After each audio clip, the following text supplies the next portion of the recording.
لو عايز تعرف يعني ايه لويس دوت دايجرام ركز معايا. انا دلوقتي هعرفك يعني ايه لويس دوت دايجرام.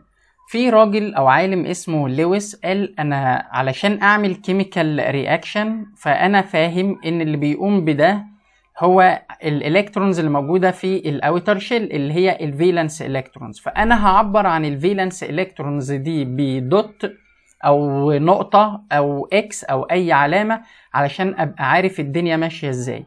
فانت محتاج بس تعرف شوية حاجات بسيطة زي كده، منها مثلا ايه هو اصلا الفالنس الكترونز او ايه هي الفالنس الكترونز. بقول له سهلة. الفالنس الكترونز هي بمنتهى البساطة هي الالكترونز اللي موجودة في الاوتر شيل. على سبيل المثال لو معانا اتوم اكسجين، تمام، الاتوميك نمبر ليها 8، وقلت لك اعمل لها ديستريبيوشن بطريقه اعدادي مش لازم خالص بالبيلدينج اب برنسبل، هتقوم قايل لي 2 كام؟ 2 6. فاقول لك طيب وضحها اكتر، هتقول لي ده معناه ان احنا عندنا النيوكليوس بتاعه الاكسجين حواليها 2 انرجي ليفلز. الليفل الاولاني ماكسيمم بيشيل 2 لانه ما فيهوش غير الاس سب ليفل، والتاني بيشيل 8 ولكن انا ما عنديش من ال 8 دول غير كام؟ غير 6.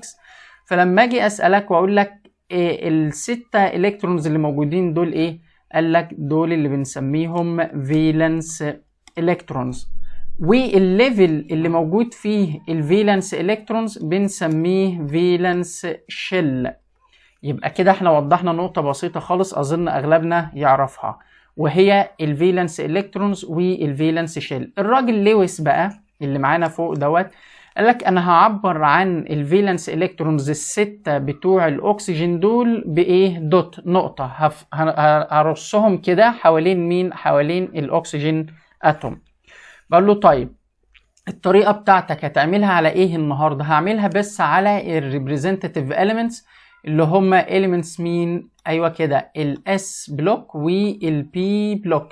الاس بلوك زي مين؟ زي جروب 1A اللي فيها مثلا الصوديوم، زي جروب 2A اللي فيها مين مثلا؟ اللي فيها المغنيسيوم، اللي فيها الكالسيوم، وهكذا.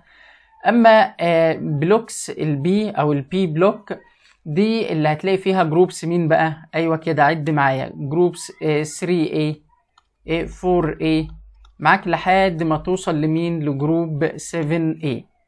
فانت هتشتغل على ده النهارده، يعني ممكن نشتغل على الاكسجين اللي احنا اتكلمنا عنها، ممكن نتكلم عن الكلوراين، ممكن نتكلم عن الفلوراين، اي اتوم من الاتومز اللي موجوده فين؟ في البي بلوك elements ايا كانت الجروب بتاعتها.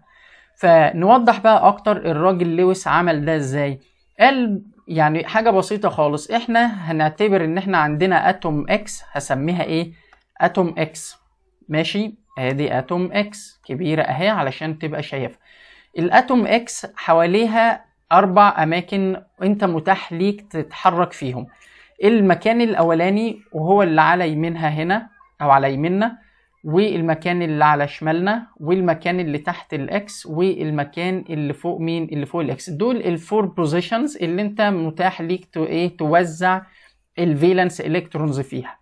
ماشي، سهل. الحاجة التانية ايه؟ هتوزع الفالنس الالكترونز اللي معاك سنجل الاول في الاربع اماكن دول، وبعدين ترجع تعمل لهم بيرنج شبيهة قوي بهوندس رول. ناخد مثال الاكسجين اللي كان معانا ده. لو كتبت الاكسجين اتوم ادي الاو، وانا خلاص عارف ان حواليها 4 بوزيشنز وعندي 6 الكترونز، لما اجي بقى اوزعهم هعمل ايه؟ اقول هنا ايه؟ 1، هوزعهم سنجل بقى، احط دوت اللي تعجبني او احط اكس يعني عادي، وادي التاني، وبعدين ده التالت، وبعدين مين؟ ده الايه؟ ده الرابع.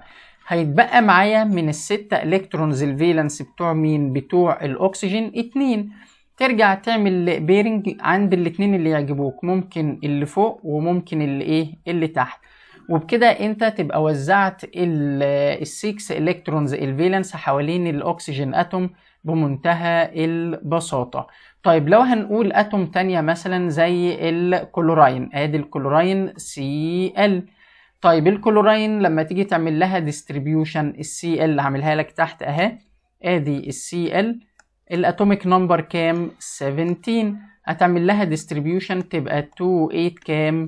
7. هي عندها 7، انت هتوزع برضو ال7 دول سنجل ادي 1، بعدين 2، بعدين 3، بعدين 4، بعدين ترجع تعمل بيرنج تاني 5، وبعد كده تقول ايه ادي 6، وادي مين وادي السابع. تمام كده انت وزعت الالكترونز بتاعت الايه او السبعه الفالنس الكترونز بتوع الكلوراين ايه اتوم حواليها بمنتهى البساطه. فموضوع لويس دوت دايجرام موضوع بسيط تقدر ترسمه بالطريقه البسيطه دي، وفي طرق تانية كتيره لكن دي ابسطهم.